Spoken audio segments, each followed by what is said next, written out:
থাকবো। দুই সাইড একসাথে চলবো। এটা শুধু সম্ভব ডিজিটাল ক্রিয়েটরদের জন্য, ইউটিউবারদের জন্য,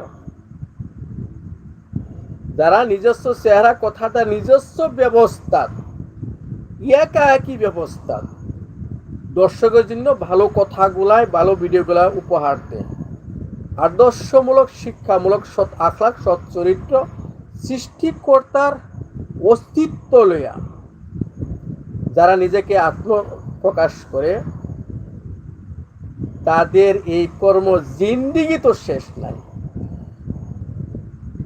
জীবনেও শেষ নাই। যে সংবাদদাতাদের কর্ম, তার আয়ু শেষ হয়ে গেলে তার ইনিশিয়েটিভ বন্ধ হয়ে যাবে, চ্যানেলের থাকুক ঠিক, তার বন্ধ হয়ে যাবে। কিন্তু ডিজিটাল ক্রিয়েটর, এমন ডিজিটাল ক্রিয়েটর, ইউটিউবার, এমন ইউটিউবার